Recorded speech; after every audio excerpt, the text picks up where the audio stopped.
విశాఖపట్నం ఏంటంటే కొంచెం ఎక్కువ కాస్మోపాలిటన్. ఇక్కడ ఎక్కువ మంది ఇంటలెక్చువల్స్, మధ్యతరగతి వాళ్ళు ఉంటారు. అవును. కంపేర్డ్ టు మిగతా పార్లమెంట్స్. ట్రూ. వాళ్ళతో మాట్లాడినప్పుడు కొంచెం ఇంకా లోతు లోపలికెళ్ళి ఇంటలెక్చువల్‌గా మాట్లాడినా వాళ్ళు స్వీకరించే అవకాశం ఉంది. True. But when we're going to urban slums or rural areas అక్కడ నేను మరీ టెక్నికల్‌గా మాట్లాడితే కొందరికి అది ఎక్కకపోవచ్చు. కరెక్ట్. సో నాకది ఛాలెంజు. బికాజ్ నేను ఇంకోవైపు వాళ్ళకి అర్థమయ్యే విధంగా. ఎడ్యుకేషనిస్ట్గా కూడా నాకేంటంటే నేను లోతుకు వెళ్ళడం నాకు ఇష్టం. ట్రూ. ఆ బ్యాలెన్స్ చూసుకోవాలి. It's good. ఇట్స్ లెర్నింగ్ కదా, ఇవి కాన్స్టెంట్లీ లెర్నింగ్. బాగుంది, బాగా జరుగుతుంది. కానీ మీ ఇంటర్వ్యూలు ఇప్పటివరకు నేను చాలా చూశాను. ప్రతి ఇంటర్వ్యూలో కూడా చాలా సెటిల్గా, చాలా మచ్యూర్డ్గా, well educated, good enough knowledge అనే పాయింట్లో ఎక్కడ ఆవేశాలకి తావివ్వకుండా చాలా బ్యాలెన్స్డ్గా మాట్లాడతారు. ఇది ఎలా నేర్చుకున్నారు మీరు? తెలీదు. అంటే నేను ఒకటి నాకు అసలు అంత భయము లేకపోతే అంత ఆశ లేదు. బికాజ్ అదృష్టవంతుడిని ఈ కుటుంబంలో పుట్టడం, నాకు ఈ అవకాశాలు చిన్నప్పటి నుంచి రావడం. సో దేని మీద నాకు అంత వ్యామోహం లేదు. డబ్బు, power, fame. I enjoy fame. అంటే 10 మంది గుర్తుపట్టి నేను మంచిగా చేస్తానని చెప్తే నాకు ఇష్టమే. కానీ దానికి బానిసగా అవ్వడం నాకు ఇష్టం లేదు. అంటే ఫేమ్ నన్ను డిక్టేట్ చేయకూడదు. సో నేను దాంట్లో కొంతవరకు కంట్రోల్లో ఉండాలి. మనకి ఫేమ్ ఇవాళ ఉండొచ్చు, రేపు ఉండకపోవచ్చు. పవర్ ఇవాళ ఉండొచ్చు, రేపు ఉండకపోవచ్చు. అవన్నీ అప్స్ అండ్ డౌన్స్ మా ఫ్యామిలీ ద్వారా చూశాను కాబట్టి balance is the best approach అనేది ఓవర్ టైం నేర్చుకున్నట్టున్నాను. ప్లస్ అవతల వైపు కొందరికి చాలా కోపాలు వస్తాయి. మనం కూడా కోపంగా మాట్లాడితే అది ఇంకా ఎస్కలేట్ అవుతుంది. సో నాకు డీఎస్కలేట్ చేయడం ఇష్టం. అంటే తగ్గించడం ఇష్టం. గొడవ పెంచుకోవడం ఇష్టం లేదు. అంటే ఇప్పుడున్న బూత్ రాజకీయాల్లాగా నేను మాట్లాడను, చాలా డీసెంట్గానే నా వేలో నేను వెళ్తానంటున్నారా? అటాక్ చేస్తాము. ఎట్లా చేస్తామంటే ప్రభుత్వ వైఫల్యాలని పాయింట్అవుట్ చేసి చూపిస్తాము. వాళ్ళు చేసే అన్యాయాలని మాడతాం. కానీ వ్యక్తిగతంగా ఒకరిని దూషించి లేకపోతే ఒకరి మీద క్యారికేచర్ చేసి తిట్టడము ఇది ఎక్కడికి మంచి దారి చూపించదు. ఎందుకంటే మనం తిడితే వాళ్ళు తిడతారు, దానికి ఇంకా అంతు లేదు. అండ్ దాంట్లో నేను వాళ్ళతో కంపీట్ చేయలేను. కానీ మీ గురించి తెలుసుకున్నప్పుడు ఇద్దరు లెజెండ్స్ తాతగారులు మధ్యలో మీరు 2019లో మీరు ఓడిపోయినప్పుడు ఈ విశ్లేషణ ఏమైనా చేసుకున్నారా? ఎందుకు ఇలా జరిగి ఉంటుంది, అది ఇప్పుడు రెక్టిఫై చేసుకునే ప్రయత్నం ఏమైనా చేస్తున్నారా? అంటే చేసామండి. ఆర్గనైజేషన్ వరకు లాస్ట్ టైం అది పెద్ద ఆర్గనైజేషన్ లేదు. ప్రత్యక్ష రాజకీయానికి వచ్చి అప్పటికే 6-7 నెలలు అవుతుంది. ఎవరు ఏంటి, ఎట్లాంటి వాళ్ళు, ఎవరిని ఎంత నమ్మొచ్చు అనేది కూడా నాకు తక్కువ. అండ్ ఎక్కువ మూర్తి గారి టీము, ఆయన పరిచయాలు అండ్ గత అనుభవాలతో చేయడమే తప్ప నాకంటూ ఒక వ్యూహం అంత బలంగా లేదు. అందుకే నేను 19లో ఎక్కువ కష్టపడ్డాను బాగా. నాకు మార్చ్ 19 టికెట్ ఇస్తే ఆ 20 రోజులు ఏప్రిల్ 11 దాకా జస్ట్ పిచ్చోడ్లాగా తిరిగాను. Just 3.5 hours of sleep everyday. అట్లాగే కష్టపడ్డా మార్నింగ్ టు నైట్. సో దానివల్ల ఏంటంటే కష్టపడుతున్నాడు, ఉత్సాహంగా ఉన్నాడు, మంచి యువకుడు అనేది కొంతవరకు అభిప్రాయం ఇక్కడ సృష్టించగలిగానని నాకు అనిపించింది. ఎలక్షన్స్కి వచ్చేసరికి ద మెనీ ఆస్పెక్ట్స్. మనం ఒక్కరి కష్టం సరిపోదు. మనకు ఒక టీం ఉండాలి, ఒక్కొక్కరికి ఒక బాధ్యత ఉండాలి. ఆ బాధ్యత వాళ్ళు సరిగ్గా వహించాలి. అంతేకాకుండా మనకు ఒక వ్యూహం కూడా ఉండాలి. ఇప్పుడు 7 నియోజకవర్గాల్లో ఒక్కొక్క నియోజకవర్గంలో ఏంటి మన వ్యూహం, ఎట్లా వెళ్తాము. కొంతవరకు 6-7 నెలలు మా ఎమ్మెల్యే అభ్యర్థులతో సేల్ అయ్యాను కాబట్టి కొంతవరకు ఉండింది. కానీ దాన్ని అమలు చేయడానికి టైం ఉండలేదు. సో ఈసారి అవన్నీ ఇబ్బందులుగా నేను భావించట్లేదు. కొన్ని ఇబ్బందులు ఏంటంటే నేను గెలవడానికి ఎంత దూరం వెళ్ళడానికి సిద్ధంగా ఉన్నాను, అది కొన్ని విషయాల్లో నేను అంత దూరం వెళ్ళడానికి సిద్ధంగా లేను. అంటే నాకు అబద్ధాలు చెప్పడం ఇష్టం లేదు. నేను నమ్మని విషయం నేను బలంగా చెప్పలేను. అండ్ నాకు కుల రాజకీయాలు అంటే ఇష్టం లేదు. బట్ అలా అని ప్రతి కులానికి వాళ్ళ వృత్తి ప్రకారం, వాళ్ళ పరిస్థితి ప్రకారం కొన్ని సమస్యలు ఉంటాయి. దాన్ని మనం పరిష్కరించాలి. అంతవరకు నేను జవాబిస్తాను తప్ప ఈ కులం అంటే నాకు ఇష్టము, ఈ కులం నాతో దగ్గరగా ఉంటారు, ఇట్లా నాకు గ్రూప్స్ క్రియేట్ చేయడం నాకు ఇష్టం లేదు. ఎక్కువ వరకు ఏంటి అంటే వాళ్ళ సమస్యలు అర్థం చేసుకుని పరిష్కరించి టుమారో కాస్ట్ ఫ్రీ సొసైటీ అంటే అందరూ సమకాలికులుగా సృష్టించే ఆలోచన. అంటే ప్రత్యేకంగా వెనుకబడి ఉన్న వాళ్ళని ఇంకా అందరికీ ఈక్వల్ ఫుటింగ్, ఈక్వల్ అవకాశాలు సృష్టించాలనేది ఆలోచన. సో ఇట్లా నేను ఒక స్పీచ్కి వెళ్తే నా చుట్టూ ఉన్న వాళ్ళు ఇట్లా చెప్పండి, ఇలా చెప్తే వాళ్ళకి నచ్చుతుంది. నేను కొంతవరకు అది వినొచ్చు, కానీ ఎక్కువ వరకు వాళ్ళకి నచ్చుతుంది కాబట్టి నేను చెప్తే మరి నేను ఎందుకు వెళ్ళినట్టు. నాకంటూ ఒక ఆలోచన ఉండాలి కదా. అండ్ అందరిలాగా నేను చేస్తే నేను ఎందుకు ఉండాలి రాజకీయంలో. ఇక్కడ ఏదో మార్పు చేద్దామని వచ్చాను. సో కొంతవరకు విందాము, వాళ్ళ బాధలకి రెస్పాండ్ చేద్దాము, కానీ మన ఆలోచనలు కూడా చెప్దాం అనేది ఆ దారిలో వెళ్తూ ఉంటాను. దాంతో ఇబ్బంది ఏంటంటే కొందరికి అది కనెక్ట్ అవ్వచ్చు, కొందరికి కనెక్ట్ అవ్వకపోవచ్చు. కొందరికి వెళ్ళి నేను ఏదో మాడితే మేము అడిగింది ఏంటి, దీన్ని మాడేది ఏంటి, ఎందుకు ఇవన్నీ మాడుతున్నాడు, మాకు అన్నీ వద్దు, మాకు ఇదే కావాలి, ఇదే ఇవ్వండి ఫస్ట్ అని కొందరు ఆలోచిస్తారు. ఆ ఇబ్బందులు నాకు ఇప్పుడు కూడా ఉంటాయి. అది పూర్తిగా పోగొట్టుకోలేను. రైట్. అంటే మీరు వెళ్ళిన డెప్త్కి అవతల వాళ్ళు అంత డెప్త్కి రాలేకపోవచ్చు కూడా. అంటే ఇష్టం కూడా ఉండకపోవచ్చు. That's also there. ఇప్పుడు ఏంటంటే నాకు ఒక సెక్షన్కి వెళ్ళి నాకు ఇక్కడ ఇది కట్టండి అంటారు. నేను దానికన్నా ఒక 2-3 అడుగులు ముందు ఆలోచించి ఇది కడితే ఒక 5 ఏళ్ళు మీకు ఎట్లా ఉంటుంది, 10 ఏళ్ళు అట్లా ఉంటుంది, ఆ 10 ఏళ్ళు ఫేస్ చేసే సమస్యలు ఇప్పుడే నేను పరిష్కరిస్తే ఇంకో విధంగా వెళ్ళొచ్చు కదా అంటే అవన్నీ మాకు వద్దు, ఇది కావాలి ఫస్ట్ అంటారు. సో దీంట్లో ఉంటాయి ఇబ్బందులు. కానీ మిమ్మల్ని అర్థం చేసుకోవడం వాళ్ళకి కొంచెం కష్టమైనప్పటికీ ప్లస్ వాళ్ళ పాయింట్ మీరు దిగి వాళ్ళని కన్విన్స్ చేసుకుని ఆ పని సక్సెస్ఫుల్గా చేయడం కూడా అంటే దీంట్లో అదే బ్యాలెన్స్ అండి. బ్యాలెన్స్ నేను గత ఇంటర్వ్యూస్లో కూడా కొన్నిసార్లు చెప్పాను. దట్ నేను మొదట్లో వచ్చినప్పుడు నేను చాలా ట్రాన్స్ఫర్మేషన్ చేసేద్దాం, మార్పులు చేసేద్దాం అని ఎంటర్ అయ్యా. కానీ లాస్ట్ 5.5 సంవత్సరాలు నేర్చుకున్నది ఏంటంటే మార్పు మనం కొంతవరకు చేయొచ్చు, బట్ చాలా వరకు మనం రిప్రజెంటేటివ్ పాలిటిక్స్లో వెళ్ళాలి. ఏంటంటే ఫస్ట్ వాళ్ళ బాధలు వినాలి, వాళ్ళ బాధల్ని మనం పరిష్కరించాలి. మనం వాళ్ళకి లేని బాధని మనం పరిష్కరిస్తా అంటే వాళ్ళకి అది అంత సింక్ అవ్వదు. అండ్ నాకు అదొక లెసన్ కాన్స్టెంట్లీ నేర్చుకుంటూ ఉంటాను. అంటే మీరు వెల్ ఎడ్యుకేటెడ్ అని తెలుసు అందరికి, బట్ ఎక్కువ మీ ఎడ్యుకేషన్ అంతా యూఎస్లోనే జరిగిందని మీద అంటే ఈజ్ ఇట్ రైట్? కాలేజ్ నుంచి 12th క్లాస్ దాకా ఇక్కడే, కాలేజ్ MBA 2 యూఎస్లో చదివాను. నేను ఇంజనీరింగ్ యూఎస్లో చదివాను, MA ఎడ్యుకేషన్ కూడా యూఎస్లో చదివాను. అంటే వై పాలిటిక్స్ అంటే మీ అంతటా మీకు ఇంట్రెస్ట్ ఉండే వచ్చారా లేకపోతే ఎవరైనా ప్రోద్బలం ఉండిందా? మా మదర్ సైడ్ తాత కావూరు సాంబశివరావు గారు చిన్నప్పటి నుంచి నా ఫ్యామిలీ ప్రత్యేకంగా మనవరాల్లో ఎవరో ఒకరు 25 సంవత్సరాలు దాటిన వెంటనే పోటీ చేయాలనేది ఆయనకు ఒక ఆలోచన అయితే ఉండేది. రైట్. యాక్చువల్గా 14లో నన్ను పోటీ చేస్తారా నన్ను అడిగారు, కానీ 14లో నేను అప్పటికి 25 పూర్తి అవ్వలే, 24.5. సో అప్పుడు బతికిపోయాను. అండ్ అప్పుడే ఆ టైంలో కూడా నేను MBAకి అప్పుడే వెళ్ళా. సో చెప్పాను అప్పుడు కుదరదు, తర్వాత చూద్దాం అనేది. 19కి వచ్చేసరికి మళ్ళీ అదే డిస్కషను. కానీ నాకు కూడా చిన్నప్పటి నుంచి ఆ ఇంట్రెస్ట్ ఉంది, ఎందుకంటే తాతల దగ్గరగా పెరిగాను, వాళ్ళ ఆలోచనలు ఎక్కువ నాలో ఉన్నాయి. సో ఓన్లీ డిఫరెన్స్ ఏంటంటే వాళ్ళు 0 నుంచి వచ్చారు, క్లోజ్ టు 0. సో వాళ్ళు కష్టపడి డబ్బులు సంపాదించి ఒక పేరు సంపాదించి దాని తర్వాత రాజకీయ లోపలికి వచ్చారు. నేను అది చేయలేదు, ఆ పార్ట్ చేయలేదు. ఆ స్టెప్స్ అన్ని వాళ్ళు వేసేసి పెట్టారు, మీకు చేశారు. బట్ నేను కూడా ఏంటంటే నేను కూడా సొంతంగా ఒక వ్యాపారం బిల్డ్ చేసి సంపాదించాలనేది వాళ్ళ కోరిక, ప్రత్యేకంగా మూర్తి తాత కోరిక. కానీ నేను తాత మీరు 0 నుంచి వచ్చి మీరు 100 దాకా బిల్డ్ చేసి మళ్ళీ నన్ను 0 నుంచి స్టార్ట్ చేయమంటే నేను నాకు దాని కేపబిలిటీ లేదు, మీరు 100ని 1000 ఎట్లా చేయాలో చెప్పండి, అది నేను చేస్తాను. అది మీరు ఒప్పుకున్నారా ఆ మాట? 0 to 100 చేయడానికి ఆలోచన వేరేగా ఉండాలి, అవును. 100 to 1000 చేయడానికి ఆలోచన వేరేగా ఉండాలి. నేను 100 to 1000కి ఎక్కువ సూట్ అయ్యే మనిషిని. అంటే దాని అర్థం ఏంటి అంటే ఒక వ్యవస్థని, ఆల్రెడీ ఉన్న వ్యవస్థని 10 రెట్లు ఎట్లా ఇంప్రూవ్ చేయాలి, దాన్ని ఎలా బలపరచాలి, మంచి నాయకుల్ని దాని లోపలికి ఎట్లా తీసుకుని రావాలి, ఇది ఎక్కువ సూటబుల్. అదే ఒక ఖాళీ పేపర్ ఇచ్చి ఇక్కడ నువ్వు గీయరా అంటే నేను ఏం గీస్తానో కూడా నాకు తెలియదు. సో అది మన అనుభవాలు బట్టి ఉంటుంది. కొందరు లోవర్ మిడిల్ క్లాస్ మధ్యతరగతి కుటుంబాల్లో ఉన్న వాళ్ళకి కొంచెం హంగరు, ఫైర్ ఎక్కువ ఉంటుంది. వాళ్ళు స్టార్టప్స్ ఎక్కువ మంది మీరు చూస్తే స్టార్టప్ ఆంటర్ప్రినర్స్ ఎక్కువ middle class, above middle class నుంచి వస్తారు. ఎక్స్ట్రీమ్ రిచ్ ఫ్యామిలీస్ నుంచి, బాగా ఉన్న వాళ్ళ నుంచి స్టార్టప్స్ చేసే వాళ్ళు తక్కువ, చేసినా అంత సక్సెస్ అవ్వరు. ఇప్పుడు ఇవాళ మీరు ఏ కంపెనీ అని చూడండి, జొమాటో, జెరోదా, స్విగ్గీ, ఇవన్నీ మిడిల్ క్లాస్ నుంచి వచ్చిన వాళ్ళే. అంటే మీ ఉద్దేశ ప్రకారం ఇప్పుడు వైజాగ్లో మీరు ప్లేస్ టు ప్లేస్ తిరుగుతున్నారు, మీ కాన్స్టిట్యున్సీ అంతా, మీరు గుర్తించిన సమస్యలు అంటే ఏంటి, వాటిని మీరు ఏ విధంగా రిఫార్మ్స్ తీసుకురావాలనుకుంటున్నారు అనేది మేజర్గా ఈ ఇంటర్వ్యూలో నేను చూపిద్దాం అనుకున్నది. ఎందుకు అని అంటే ఇంతకుముందు మీరు ప్రీవియస్ ఇచ్చిన ఇంటర్వ్యూలు అన్నింటిలో కూడా మీరు చెప్పాల్సినవి చాలా వరకు చెప్పున్నారు. సో ఈ పాయింట్ మీరు టచ్ చేయలేదు కాబట్టి ఈ పాయింట్ని ఎక్కువ కాన్సన్ట్రేట్ చేద్దామనే పాయింట్ నాది ఉండింది.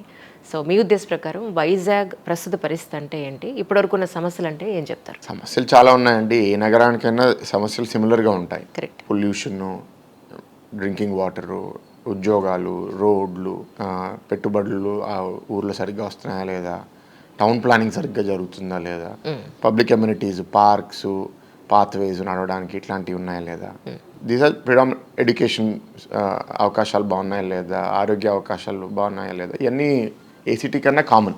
ఇక్కడ మంది కోస్టల్ సిటీ కాబట్టి కొంత ఇక్కడ టూరిజం కూడా మంచి అవకాశం ఉంది ఇక్కడ అభివృద్ధి చేయడానికి. ఇవన్నీ ఏరియాస్లో ఇష్యూస్ ఉన్నాయి. అండ్ అంటే అర్బన్ గవర్నెన్స్ ఒక నగరాన్ని ఎట్లా నడపాలి, దానికి ఎట్లా వ్యవస్థలు ఉండాలనేది ఈ ప్రభుత్వం లో అంత దృష్టి నాకు కనపడట్లా. అర్బన్ ఏరియాస్లో వాళ్ళు సరిగ్గా డెవలప్ అయితే చేయట్లేదు. సో అది నేను చేయాలని అనుకుంటున్నాను. దానికి నేను ఒక్కడిని గెలిస్తే సరిపోదు, ప్రభుత్వం రావాలి, ప్రభుత్వం కూడా ప్రోత్సహించాలి. ఎందుకంటే మనకి అమెరికా లాంటి దేశం ఈ దేశంకి తేడా ఏంటంటే, ఒక సిటీకి, ఒక నగరానికి ఒక మేయర్ ఉంటాడు. అమెరికాలో మేయరే ఆ సిటీకి అంతా. అక్కడ వచ్చి ఒక మంత్రో లేకపోతే ముఖ్యమంత్రి వచ్చి ఏదో చేయడానికి అంత ఈజీగా ఉండదు. ఫస్ట్ మేయరే నిర్ణయించుకోవాలి. ఇక్కడ మన దగ్గర అట్లా కాదు. మన దగ్గర మేయర్కి పవర్స్ చాలా తక్కువ. పవర్ ఎక్కువ మంత్రుల్లో, ముఖ్యమంత్రి, రాష్ట్ర ప్రభుత్వంలో ఉంటుంది. సో దానివల్ల ఇక్కడ మేయర్, ఇక్కడ స్థానిక సమస్యలు తెలిసిన ఆయన మేయర్గా అయినా ఇక్కడ తను చేయడానికి పెద్ద స్కోప్ ఉండదు.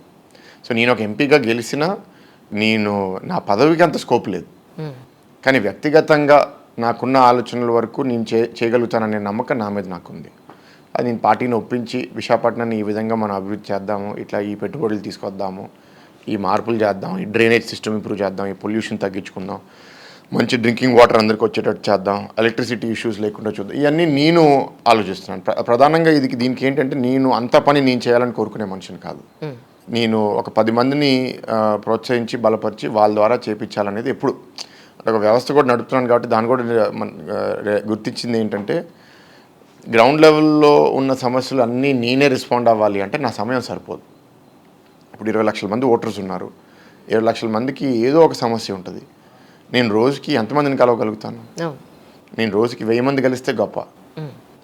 మరి 1000 ఇంటూ 365 రోజులు అంటే 3,65,000. సో అది అసాధ్యమైన పని. అంటే దాని మించి ఇంకేమీ చేయకూడదు, తినకూడదు, పడుకోకూడదు, ఇంకేం చేయకూడదు, వాళ్ళనే కలవాలి. సో అది ప్రాక్టికల్ కాదు. ప్రాక్టికల్ ఏంటి అంటే, మన వ్యవస్థలో మనకి గ్రామీణ ప్రాంతాల్లో సర్పంచ్లు, ఎంపీటీసీల నుంచి ఎమ్మెల్యే దాకా మనకి లీడర్షిప్ ఉంటుంది. సిటీల్లో ఏమో కార్పొరేటర్స్ నుంచి మేయర్, దాని తర్వాత ఇక్కడ ఎమ్మెల్యేలు, ఎంపీలు ఉంటారు. సో వీటిని వీళ్ళందరినీ మనం రాజకీయంగా బ్యాలెన్స్ చేసుకోవాలి, మళ్ళీ ప్రభుత్వ అధికారులను కూడా బ్యాలెన్స్ చేసుకోవాలి. ప్రభుత్వ అధికారులు కూడా ఇవాళ ప్రభుత్వం బట్టి మారుతున్నారు.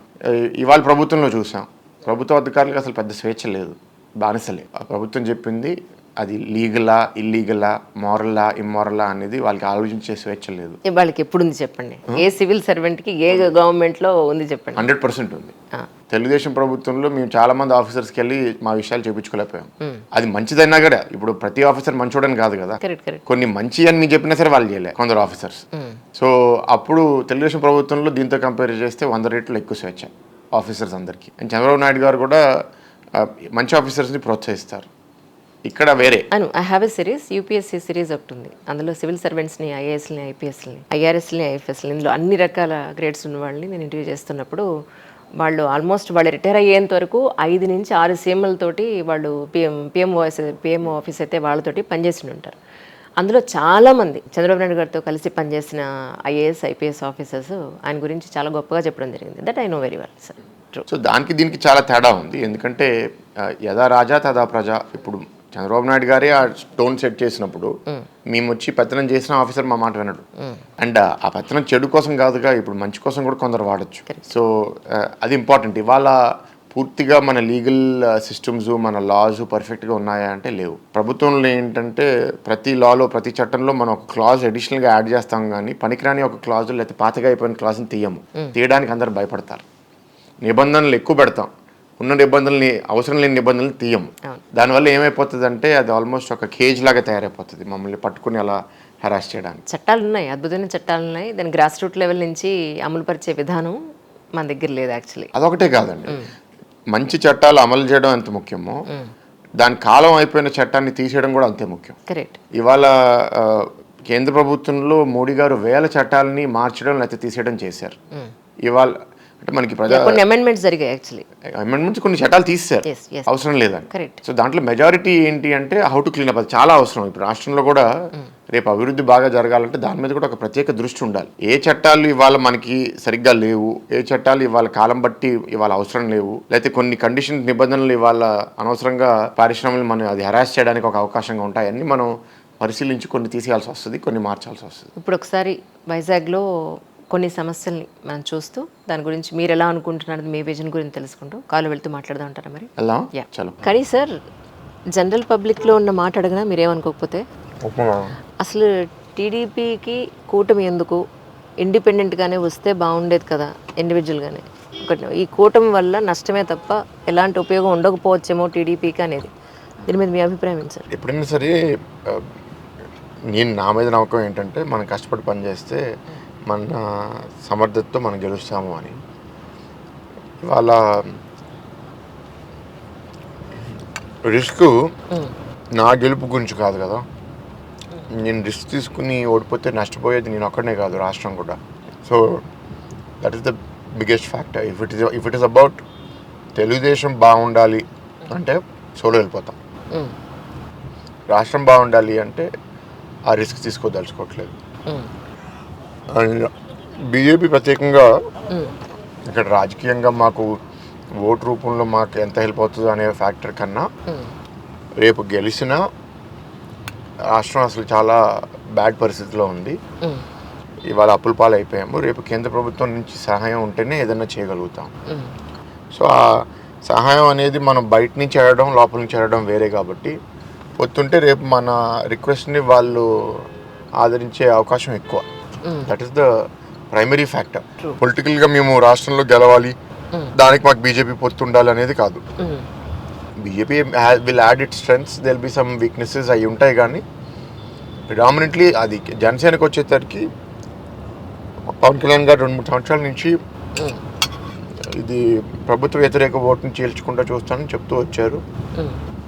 అండ్ మేము లోగా ఉన్నప్పుడు, అంటే బాబు గారిని అరెస్ట్ చేసి పార్టీని డిస్టెబిలైజ్ చేయాలని వైసీపీ ప్రయత్నించేటప్పుడు కొంచెం మనోధైర్యం నింపడానికి ఆయన ఒక కీలక పాత్ర వహించారు. ఎందుకంటే విదిన్ ద ఫస్ట్ వీక్ కలిసి నాకు నా పార్టీ కన్నా రాష్ట్రం ముఖ్యం అని పొత్తు అనౌన్స్ చేశారు.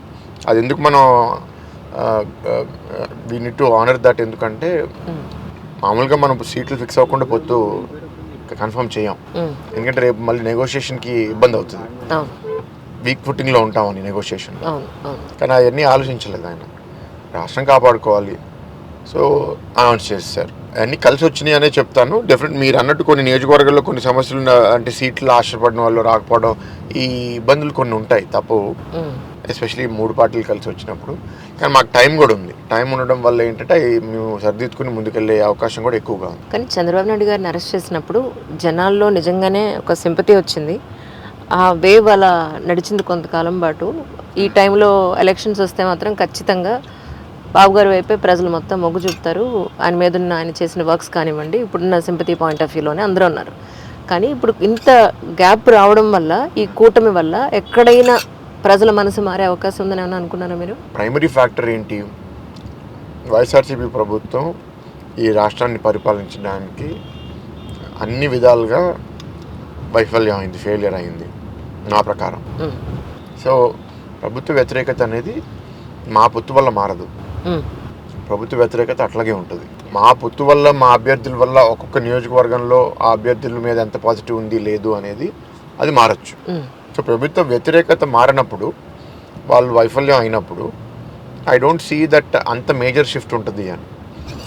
ఈ సెంటిమెంట్స్ అనేవి ఎప్పుడు ఫ్యాక్టర్ అవుతాయంటే వీళ్ళు వాళ్ళ ఇమేజ్నే మార్చేసుకోగలిగితే. బట్ దానికి అట్లీస్ట్ ఒక 2 years 3 years టైం కావాలి వీళ్ళకి. They have only 1 month left. ఇప్పుడు 5 ఏళ్ళు వాళ్ళు పరిపాలన సరిగ్గా చేయక ఈ 4 రోజులు ఏ అబద్ధం చెప్పినా ఎవరు వినడానికి సిద్ధంగా లేరు. సో ఆ కన్ఫ్యూజన్ ఎంతో కొంత కొన్ని నియోజకవర్గాల్లో రావడం సహజమే. అంటే వేరు మాకు స్ట్రాంగ్ టీడీపీ క్యాండిడేట్ ఉంటారు, స్ట్రాంగ్ జనసేన క్యాండిడేట్ ఉంటారు, లేకపోతే స్ట్రాంగ్ జనసేన ఆశావాదులు ఉంటారు, లేకపోతే కొన్ని దగ్గర బీజేపీకి వెళ్ళిన దగ్గర మా దగ్గర టీడీపీలో బలంగా ఆశించిన వాళ్ళు ఉంటారు, లేకపోతే జనసేన ఆశించే వాళ్ళు ఉంటారు. సో ఇవన్నీ ఇష్యూస్ ఉంటాయి. దానివల్ల ఏంటంటే కొంచెం మెసేజింగ్ కన్ఫ్యూజింగ్గా ఉందా అనేది ఎవరన్నా ఫీల్ అవడం సహజం. ఎందుకంటే దృష్టి దాని మీద ఉంది కాబట్టి దాని మీద ఎక్కువ చర్చ జరుగుతుంది. కానీ ఇది సెట్ అయిపోయిన తర్వాత దాని మీద మాటలు తగ్గిపోతాయి. 4 రోజులు ఉన్నాయి, ఇప్పుడు ఇది జరిగి నెల అవుతుంది, మీరు ఇది అంటున్నారు. నెక్స్ట్ నెలలో ఇప్పుడు ప్రభుత్వం ఇంకా ఇట్లాగే కంటిన్యూ అయ్యి ప్రాబ్లమ్స్ వచ్చినాయి అనుకోండి, ఫోకస్ దాని మీద ఎక్కువ షిఫ్ట్ అవుతుంది. So I don't see that as a major problem. Right. కానీ క్లీన్ వైజాగ్ మీ ఉద్దేశ ప్రకారం సాధ్యపడుతుందంటారా? ఈజీ కాదు, కానీ సాధ్యం. అంటే నగరానికి మారుతుందండి. ఒకటి ఇప్పుడు సింగపూర్కో ఇంకేదో మీరు ఇంటర్నేషనల్ మంచి పాపులర్ సిటీకి వెళ్తే అక్కడ రోడ్డు మీద చెత్త కూడా వేయరు, అవును వాళ్ళకి అది అలవాటు అయిపోయింది. అవును ఇప్పుడు ఎక్కడ చుట్టుపక్కల కెమెరాస్ ఉంటాయో లేదో కూడా మనకు తెలియదు, పోలీసులు ఉంటారో లేదో తెలియదు, కానీ వాళ్ళు అది ఇన్గ్రెయిన్ అయిపోయింది. మన దగ్గర ఏంటంటే ప్లానింగ్, సిటీ ప్లానింగ్ ఒక ఇష్యూ, మనకి స్పేస్ షార్టేజ్ ఉంటుంది. ప్రత్యేకంగా సముద్రం దగ్గరికి వెళ్ళి మనం ఏదో కొంటాము, అక్కడ డస్ట్బిన్ దగ్గరలో ఉండదు. అవును సో ఇవన్నిటి వల్ల ఏంటంటే మన కల్చరే ఇవాళ రోడ్డు మీద పడేస్తే తప్పు లేదు, లేకపోతే అట్లా తుప్పల్లో పడేస్తే తప్పు లేదు అనేది అందరికీ అది భావన. ఇప్పుడు వెళ్ళి నేను చెప్పినా నీ పని నువ్వు చూసుకో, అవును నేనేం చేస్తున్నాను నీకెందుకు అవును అని ఉంది. సో దీన్ని ప్రభుత్వం ద్వారా కొంత మార్పు తీసుకుని రావాలి. అండ్ రెండు విధాలుగా స్టిక్, క్యారెట్ అంటే అందుబాటులో డస్ట్బిన్స్ పెట్టాలి, ఆ డస్ట్బిన్స్ని క్లీన్గా మెయింటైన్ చేయాలి, ఎక్కువ దాన్ని ప్రోత్సహించాలి. దట్ మీరు చెత్త రోడ్డు మీద వేయద్దు, అక్కడ వేయండి అని. అండ్ అది కూడా క్లీన్ చేస్తూ ఉంటే వాళ్ళకి కూడా ఏంటంటే ఎవరికైనా పరిశుభ్రంగా ఉన్న వాతావరణాన్ని మురిగ్గా చేయాలని ఇష్టపడరు. సో అదొక మెల్లగా అలవాటు అవుతుంది. ఇక్కడ కొన్ని దశాబ్దాలు పట్టచ్చు, 10 ఏళ్ళు 20 ఏళ్ళు పట్టచ్చు. అదొకటి. నెక్స్ట్ ఏంటి అంటే స్ట్రాంగ్ యాంటీ లిటరింగ్ లాస్, మీరు చెత్త పడేస్తే మీ మీద ఎంతో కొంత ఫైన్ పడుతుంది అనేది. అది ఈ time, this is not the time for that. ఇవాళ మనకి ఏంటంటే ఇవాళ 20 లక్షల మందిలో 19 లక్షల మంది చెత్త పడేస్తారు. అందరి మీద మనం ఫైన్ వేయలేం కదా. So we need to start slowly. First ఏంటంటే డస్ట్బిన్స్ తీసుకొచ్చి దాని మీద ప్రోత్సహించి దాని మీద ప్రయత్నం పెట్టి, అప్పుడు కూడా ఇది మార్పు లేకపోతే అప్పుడు మనం ఫైన్ గురించి ఒక 10 ఏళ్ళ తర్వాత లేకపోతే 5 ఏళ్ళ తర్వాత ఆలోచించాలి. కానీ ప్రాబ్లమ్స్ గురించి ఓన్లీ ఎలక్షన్స్ అప్పుడే అందరూ మాట్లాడడం, కొంతమంది కొంత ఎడ్యుకేటెడ్స్ అనండి, ఇంటలెక్చువల్స్లో మాత్రం చాలా సిల్లీగా చూస్తారు ఆ పాయింట్ని. ఓన్లీ ఎలక్షన్స్ అప్పుడు మాత్రమే సమస్యల్ని మాట్లాడడం అనేది. బట్ నిజానికి ఉత్తర విశాఖలో చాలా రకాలైన రౌడీయిజాలు కానీ, ఇక్కడున్న డ్రగ్ మాఫియా కానీ చాలా స్ట్రాంగ్గా ఉంది. దీన్ని ఇంతకు ముందు మీరు ఎప్పుడైనా అడ్రస్ చేయడం జరిగిందా, లేదా ఇప్పుడు ఎలక్షన్ పాయింట్ ఆఫ్ వ్యూలో మాట్లాడుతున్నారా? అంటే లేదండి, నేను ఆ ఇష్యూస్ మీద అటాక్ చేసి ఉండకపోవచ్చు, కానీ తెలుగుదేశం పార్టీలో చాలామంది నాయకులు ఒక్కొక్క ఇష్యూ మీద వెంటనే రెస్పాండ్ అవుతారు. రాజకీయంగా మేము ప్రభుత్వ వైఫల్యాన్ని లేకపోతే సమాజంలో జరిగిన ఏదైనా తప్పుని ఎత్తి చూపించే బాధ్యత మా మీద ఉంది, అది మేము చూపిస్తాము. అది 5 ఏళ్ళ నుంచి కంటిన్యూస్గా చేస్తున్నాం. అది చేయలేదనుకోండి, ఆపోజిషన్గా మేము ప్రజల మైండ్లో తప్పిపోయాం అనుకోండి, ఇంకెవరో ఎమర్జ్ అవుతారు. రాజకీయ పార్టీ అది ఇట్ కెనాట్ అఫోర్డ్ ఇట్, చచ్చిపోతాం మేము. సో మేము బతకాలి అంటే మేము జనాల మనసులో ఉండాలి. ఇప్పుడు ప్రభుత్వ వ్యతిరేకత వచ్చింది, కానీ ఎవరి చేతిలో భవిష్యత్తు బాగుంటుందని కూడా ప్రజలు ఆలోచిస్తారు కదా. సో ఒకవేళ నేను సైలెంట్గా ఉండి ఏమీ అనకుండా ఉన్నాను అనుకోండి, ఇంకెవరో మాడతారు, ప్రజలందరూ వాళ్ళ మీద మొగ్గు చూపిస్తారు. So that I don't agree, that మేము మాట్లాడట్లేదు అని. కానీ కొన్ని ఇష్యూస్ అంత లోతులో ఎందుకు మాట్లాడట్లేదు, లేకపోతే ఈ స్పష్టత మీకు ముందెందుకు లేదు, ఎలక్షన్స్ అప్పుడే ఎందుకు వస్తుంది అంటే, ఒకటి మనం ఎట్లాంటి ప్రజాస్వామ్యంలో ఉంటున్నాము, మనం మాట్లాడేది ఎంతమందికి రీచ్ అవుతుంది. ఇప్పుడు ప్రతిపక్షంలో ఉన్నప్పుడు ఇవాళ మీడియా ఈజ్ వెరీ కంట్రోల్డ్, చాలా క్లియర్గా లైన్స్ డ్రా అయిపోయినాయి. నాకు అనుకూలం, నాకు వ్యతిరేకం. నాకు అనుకూలంగా ఉన్న వాళ్ళు నేను చెప్పింది ఆ మీడియా ద్వారా చూస్తారు, నాకు వ్యతిరేకంగా ఉన్న వాళ్ళు వాళ్ళ ఈ న్యూస్ పేపర్స్, ఈ టీవీ ఛానల్స్ కూడా చూడరు.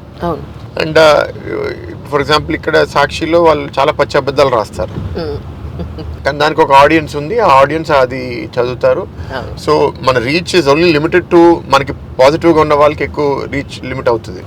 ఓన్లీ కొన్ని ఏంటంటే కొంత ఇంకా ట్రస్ట్ వర్ది, ఈనాడు లాంటి ఏంటంటే ఒక లీనింగ్ ఉన్న అని భావన వచ్చిన, by and large reporting standards are much better, more ethical అనేది ఆ రెప్యుటేషన్ వల్ల they are the highest circulated news paper. మేము సెన్సేషనలిజం చేయలేదనుకోండి, మాకు మీడియా కవరేజ్ రాదు. అంటే నేను చేయను, బట్ చాలా మందికి. అండ్ ఒకవేళ నేను మాట్లాడి అది మీడియా కవరేజ్ బాగా వచ్చినా ప్రభుత్వం వాళ్ళ మీద అటాక్ చేస్తుంది. సో ఒక భయభ్రాంతులైన వాతావరణంలో స్వేచ్ఛగా బయటకు వచ్చి మాట్లాడగలిగిన వాళ్ళు, లేకపోతే ఆ తెగింపు ఉన్న వాళ్ళు చాలా తక్కువ మంది ఉంటారు. వాళ్ళు తెగించేసి పోట్లాడడానికి కొందరు వచ్చేస్తారు. But majority of the people ఏంటి అంటే, ఈ దుర్మార్గుడితో మనకెందుకు, ఇప్పుడు ఎందుకు మనం తనతో పెట్టుకోవాలి, ఎలక్షన్ అప్పుడు మాట్లాడితే బెటర్ కదా అని చాలా మంది ఫస్ట్ 3-4 years సైలెంట్గా ఉంటారు ఆ భయంతో. ఎందుకంటే మాట్లాడితే నన్ను ఏదో చేస్తాడు అని. అలా కూడా చాలా మంది ఉంటారు నాయకులు. వాళ్ళు ఏంటంటే వాళ్ళకి ఆ ఉద్దేశం లేక కాదు, అండ్ చెప్పాలని లేక కాదు, కానీ మాట్లాడితే నా మీద వ్యక్తిగతంగా అటాక్ చేస్తారు, ఆర్థికంగా నా సంస్థల్ని కొడతారు అనే ఒక భావన వల్ల చాలామంది ఎక్కువ మాట్లాడరు. ఎలక్షన్కి వచ్చేసరికి మార్పు ప్రభుత్వం మార్చే అవకాశం ఉంది కాబట్టి కొంచెం స్వేచ్ఛగా మాట్లాడే అవకాశం ఎక్కువ ఉంటుంది. అంటే మీ ఉద్దేశ ప్రకారం జగన్ గారి గవర్నమెంట్ గురించి అది ఎంత సక్సెస్ఫుల్గా ఆయన పరిపాలించారు అని అంటే మీరు ఏం చెప్తారు? ఏ విషయంలో అంటే ఇఫ్ ఇట్ కమ్స్ టు స్పీచ్ని ఫ్రీడమ్ని అణిచివేతలో వాళ్ళు దేశంలో ఉన్న అన్ని రాష్ట్రాల్లో మేబీ టాప్ 2 టాప్ 1 రాష్ట్రాల్లో ఉంటారు. సో భయపెట్టడం, అణిచివేయడము, కేసులు పెట్టడము, ఆర్థికంగా ఒకరిని ఇబ్బంది పెట్టడంలో ఇంత ఆర్గనైజ్డ్గా ఇంత క్రిమినల్గా ఏ రాష్ట్రం అయినా ఉందంటే ఆంధ్రప్రదేశ్ బహుశా నెంబర్ 1లో ఉంటుంది. సో అది గొప్ప బిరుదు, అదే పరిపాలన సక్సెస్ అంటే మరి వాళ్ళకి మార్క్స్ ఇవ్వచ్చు. మీకేమి బెదిరింపులు అలాంటివి ఏం రాలేదా? మీకు భయం లేదా? ఇక్కడ భయం అందరికీ ఉంటుందండి, కానీ భయాన్ని ఎదుర్కొని మనం ఉండగలిగితేనే మనం రాజకీయంలో సక్సెస్. ప్రత్యేకంగా ఈ వాతావరణంలో గీతం యూనివర్సిటీ గవర్నమెంట్ కూడా వచ్చి కొట్టారు కదా, దాని తర్వాత ఇంకేం కొడతారని భయం కూడా వస్తుంది కదా. యాజ్ అ యూనివర్సిటీ ప్రెసిడెంట్ నా వల్ల యూనివర్సిటీకి డ్యామేజ్ అవడం అనేది నాకు ఇష్టం ఉండదు. ఎందుకంటే నేను తప్పు ఏం చేశానని వాళ్ళు ఎత్తి చూపించాలి కదా. 2018లో నేను ప్రెసిడెంట్ అయ్యాను, 6 సంవత్సరాలు అవుతుంది. 6 సంవత్సరాల్లో భరత్ ఏం తప్పు చేశాడో ఒకసారి చెప్పండి. అదేమీ చెప్పలేకపోతున్నారు. ఇది నేను ఆర్గనైజేషన్ ప్రెసిడెంట్గా ఉన్నాను. ఆర్గనైజేషన్కి ఎన్నో సంవత్సరాలు గవర్నమెంట్తో ఒక డైలాగ్ ఉంది. ఆ డైలాగ్లో ఏ లోపాలు ఉన్నా సరే అది నా మీద చూపిస్తున్నారు. నేను దాని నుంచి తప్పించుకోవట్లేదు. ఎస్, ప్రెసిడెంట్ కాబట్టి బాధ్యత నాది. కానీ రాజకీయాలకు వచ్చేసరికి వ్యక్తిగతంగా నన్ను అటాక్ చేయాలి కదా. They are not able to do that. So దానివల్ల కొంత ధైర్యం వస్తుంది. ఇంకోటి ఏంటి అంటే, నేను ఎప్పుడైతే ఓటమికి రెడీ అయ్యానో, ఎప్పుడైతే మెంటల్గా మన లెవెల్స్ పెరుగుతాయండి.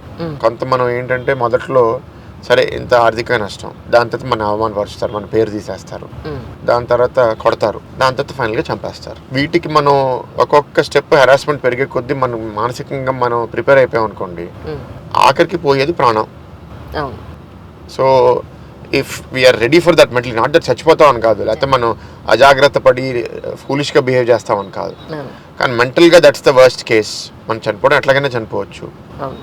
ఇప్పుడు రైటియస్గా ఫైట్ చేసి మనం చనిపోతే మిగతా వాళ్ళకి స్ఫూర్తి వస్తుంది కదా.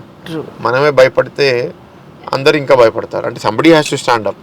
కానీ నేను సివిల్ సర్వెంట్స్తో మాట్లాడినప్పుడు ఈ ఉచిత పథకాలు అనేవి ఏవైతే ఉన్నాయో అది మనకున్న ఆర్థిక వనరుల్ని మించి ఇంత భయంకరంగా ఇవ్వడం అని అంటే రాష్ట్రం అప్పుల పాలైపోవడం ఖచ్చితం అనేది అంత క్లియర్గా చెప్తున్నారు. అప్పుల పాలు అయిపోయిందిగా. So and one more, coming డేస్లో అంటే సపోజ్ మీ కూటమే వస్తుంది అనుకుంటే కనుక మీరు ఎక్కడ ఉచితాలు ఇవ్వరా? ఇప్పుడు ఏ హామీలతోటి మీరు అడుగు ముందుకు వేస్తున్నారు? ప్రామిసెస్ చేసాం కదండి, సూపర్ 6 అని వాళ్ళ జనాల లోపలికి తీసుకెళ్తున్నాం మా పథకాలని. అవును. అండ్ ఆ పథకాలు తప్పకుండా మేము అమలు చేస్తాము. ఇది సంక్షేమం చేయకూడదు లేకపోతే సంక్షేమం తప్పు అని ఏనాడు తెలుగుదేశం పార్టీ చెప్పలేదు. 2 రూపాయల బియ్యం మొదలుపెట్టింది ఎన్టీఆర్ గారు. పెన్షన్ 75 రూపాయలు కూడా పెట్టింది ఎన్టీఆర్ గారు, చంద్రబాబు గారు. దాన్ని 200 నుంచి మళ్ళీ 2000 చేసింది చంద్రబాబు గారు. సో అనేక సంక్షేమ పథకాలు తెలుగుదేశం ప్రభుత్వంలో సృష్టించాము, లేకపోతే ఇంకా పెంచాము. కానీ అది మాత్రమే చేయడం కరెక్ట్ కాదు, అది చేయడానికి అప్పులు బాగా తీసుకోవడం కరెక్ట్ కాదనేది మా స్టాండ్.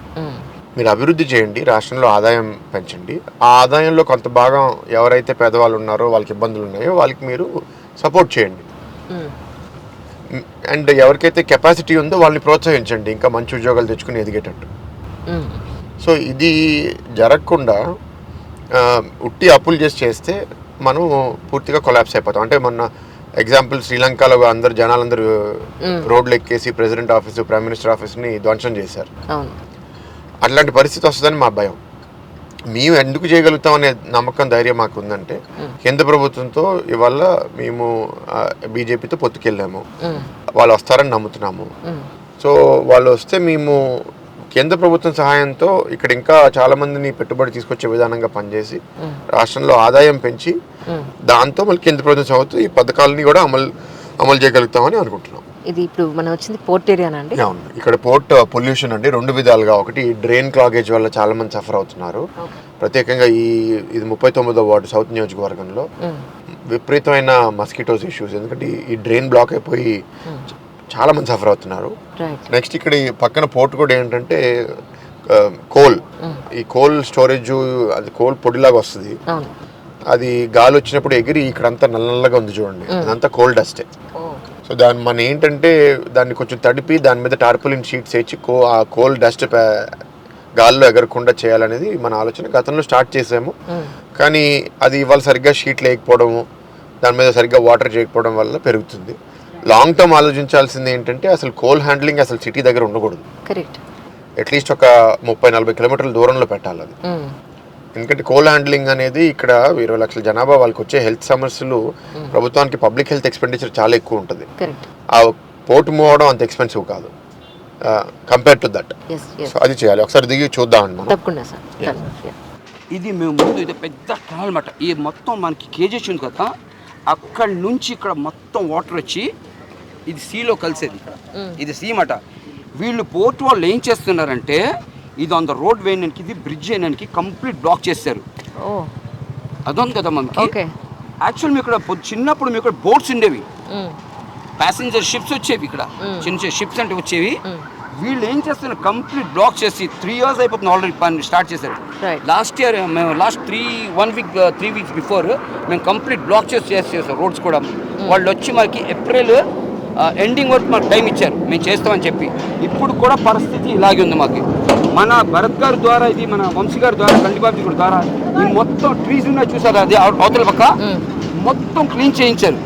ఈ రోజు వీళ్ళు లేకపోతే real I'm telling they are support, I appreciate all of them. ఎందుకంటే ఇక్కడ పాములు చిన్న చిన్న ఫ్యామిలీస్ అక్కడ బ్రతుకుతున్నాయి. పాములు వెళ్ళిపోయి ఇంట్లో ఉండిపోయేవి. ఈ చెట్లు కొట్టించడం వల్ల ఆ పాములన్నీ పక్క వచ్చాయి. పాములని కాదు, ఏవేవో అక్కడ కత్తర దోమలు. ఇప్పుడు లాస్ట్ టైం ఇప్పుడు భరత్ గారు, మన భరత్ గారు, మన వంశీ గారు, మన గండిబాబు గారి ద్వారా ఆ పని మేము చేయించాం. రియల్లీ మేము అడగగానే పోక్లెన్స్ పంపించారు. లాస్ట్ ఇయర్ కూడా వీళ్ళే పోక్లెన్స్ మనకు పంపించారు. పోక్లెన్స్ పంపించి మొత్తం క్లీన్ చేస్తే అప్పుడు మేము ప్రజలందరూ కూడా ఇక్కడ శాంతిగా బ్రతికాం. ఒక 6 months. మళ్ళీ సేమ్ ప్రాబ్లం అలాగే స్టార్ట్ అయిపోయింది. వీళ్ళు కానీ మాకు సపోర్ట్ చేయకపోతే ఇక్కడ పబ్లిక్ మొత్తం కూడా చచ్చిపోయినారు. Already they are suffering dengue fever, malaria, typhoid, ఎంతో పిల్లలకి కేజెస్లో ఉండడం, అలా చాలా ప్రాబ్లమ్స్ అయ్యాయి.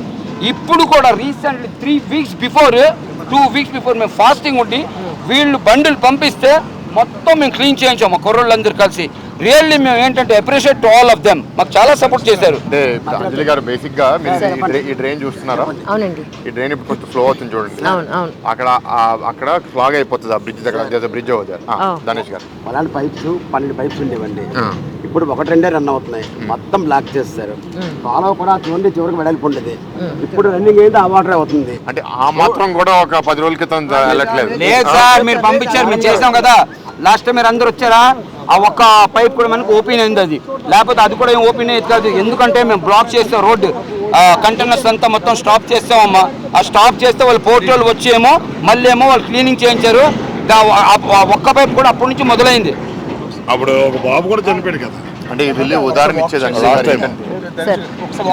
పోర్టు సెంట్రల్ గవర్నమెంట్ ఆర్గనైజేషన్, వాళ్ళ వర్క్స్ కోసం వాళ్ళు ఇక్కడ బ్రిడ్జ్ కడుతున్నారు. సరే, కానీ వాళ్ళు వర్క్స్ చేసేటప్పుడు ఈ దిస్ మేజర్ డ్రైన్ బ్లాక్ అయిపోయింది. మేజర్ డ్రైన్ బ్లాక్ అయిపోతే సిటీలో చాలా మంది వాళ్ళ ఫిజికల్ వేస్ట్ కూడా దీంట్లో వేసేస్తున్నారు. అదంతా ఇక్కడ వచ్చి క్లాగ్ అయిపోయి వాటర్ ఫ్లో అవట్లేదు. స్టాగ్నేట్ అయిపోవడం వల్ల అక్కడ విపరీతంగా మస్కిటోస్ పెరిగిపోవడము, పాములు రావడము, అవన్నీ ఇక్కడ వెనకాలే మనకి. ఇది 39వ వార్డు. మా వార్డ్ ప్రెసిడెంట్ దానేష్ గారు, లడ్డూబాయ్ గారు మా లీడరు. సో వీళ్ళందరూ ఇక్కడ ఏంటి అంటే ఈ డ్రైన్ చూడండి, చూసారా ఈ చెట్లు ఉన్నాయి కదా, ఆ చివరకు వరకు భారీగా ఉండేవి. మొత్తం ఈ చివరకు చేయించారు వంశీ గారు, బాబీ గారు. అలా చూడండి, చెట్లు కూడా ఖాళీగా ఉంది గోడ దగ్గర. ఆ చివరి వరకు చెట్లు పడిచిపోయి పాములే వచ్చేసేవండి.